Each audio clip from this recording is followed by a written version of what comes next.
Hey everyone, Andang here for more of Mordor. Finally, it has been so long since we've recorded an episode of Mordor. Part of that's been because I've been going through Shadow of War. Part of that's because I've gotten a job in retail now and it's been super crazy busy leading into Black Friday, and now that that's over, we're finally able to kind of return to some normalcy. And so hopefully I'll be able to get more Mordor to you guys soon, and here is the first episode of that, so I'm looking forward to it, and hopefully you guys are as well. As you can probably already tell, I am sick, but we're going to power through this, and it's going to hopefully be super duper awesome. So, when we last left off, we're getting ready to go through this part of the Black Book of Mordor. Towards the Spire, if you remember, there were dwarves held basically as workers here in Mordor, and so they're having to work for Sauron, or now the new masters, now that Sauron has been defeated. Spoiler alert, I guess. And so now, anyway, we are going to be going ahead and figure out what's next. You have found Covadil staring up at the spire of Lughash. Alright, here we go. Goat in the background. A dire horn goat. A little worried about you, goat. Stay over there. Far, far away from me. Will you look at that? That is the Spire of Lughash. Will you look at that, Andang? A fortress was built there upon the lowest slopes of Ered Luthri, when Gondor established its watch upon Mordor. It was called the Peacehold of Sidehost, and nothing moved on Orodrin without alerting the attention of its defenders. But the vigilance of Gondor failed in time, and it was abandoned. The orcs burrowed beneath its foundations, and the earth shook, and Sidhost crumbled into ruin. The spire of Lughash arose in its place. That is it right there. If it weren't for the scholarly pursuit of knowledge, you would think that was merely an evil tower. But now you know some of its history. Isn't that fascinating?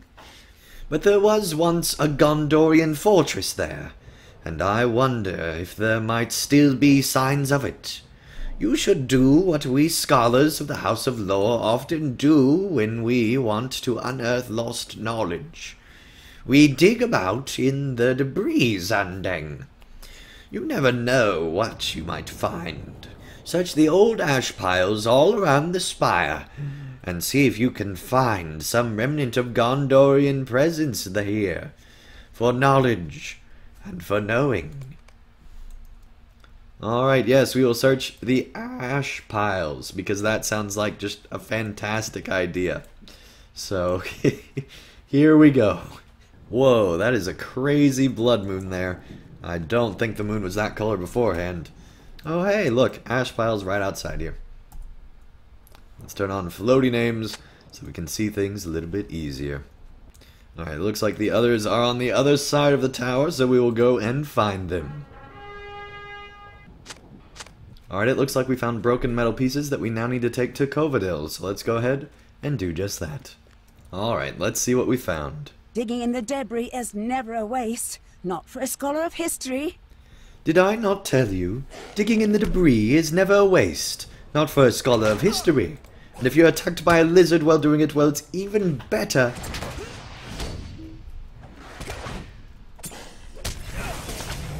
This broken piece of metal is unremarkable, save for this marking right here. Do you see it? That is half of a sigil of Gondor.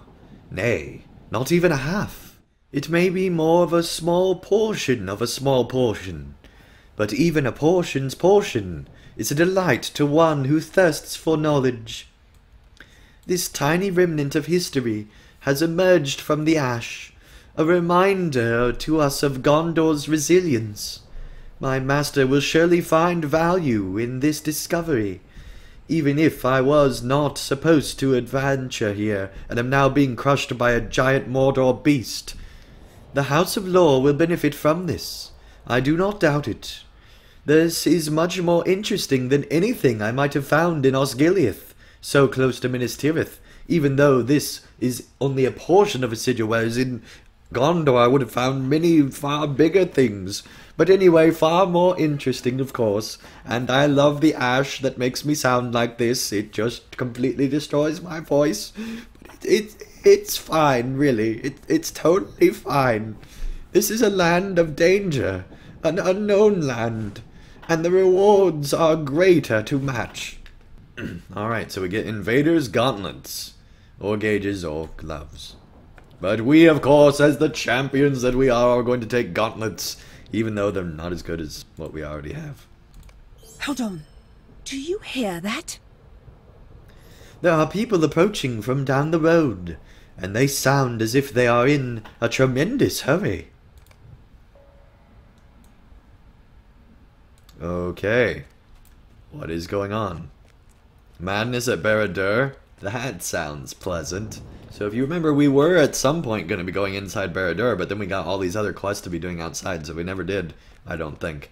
So that still needs to happen, and hopefully we'll be doing that soon, and based off of this quest, it might happen sooner than I thought. Ah yes, Gondorians, let's talk. You don't want to go this way, friend. Ours was a small company of soldiers, aiming to plunder the ruins of Barad-dûr for treasure, and each man was to have a share of the loot. But one of our number turned on us, he did, and thought to slay us. I don't know why he attacked us. Wanted our shares of the treasure, most like.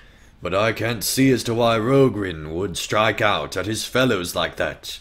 Never known him for a turncoat. Not until today. There is something terrible about the wreckage of Sauron's tower. The ruins of Barad-dûr. Enormous pieces of it fell to the ground when the Dark Lord was destroyed, and the land all around has an unpleasant air. But I never thought it could work such a change on one of my fellows. Rogrin was just as he always was on the journey out, but when we approached the terrible pit, that abyss was the site of Barad-dûr when still it stood. Something about it infused Rogrin with a type of madness, and he attacked us. We, his faithful friends. As if years of service and kinship meant nothing. Frah! I know that name.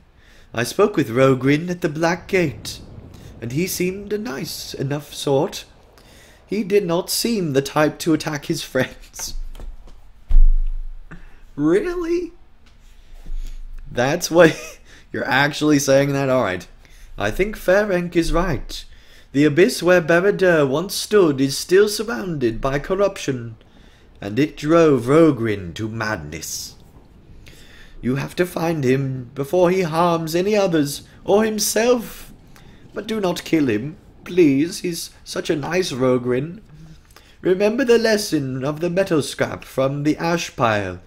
Even good things once buried can be unearthed again. Find Rogrin by the abyss, we all know where he is, and knock some sense back into him, but no, don't knock him off or kill him, for that is not easily undone. Yes, yes, yes. Alright. We are going inside Barad-dûr. It is finally happening. But that is not till next time. Thank you everyone so much for watching. When we return, hopefully I won't be as sick and terrible sounding, and we'll make our way inside Barad-dûr. I can't wait for that. So hopefully you guys enjoyed this return to Mordor. I'm just kind of easing back into it, and soon we will have full-length episodes once again going inside Barad-dûr. So I'm excited for that. Hopefully you guys are as well. Thank you everyone so much for watching. If you enjoyed this video, be sure to give it a like, and I'll see you guys again real soon for more of Mordor.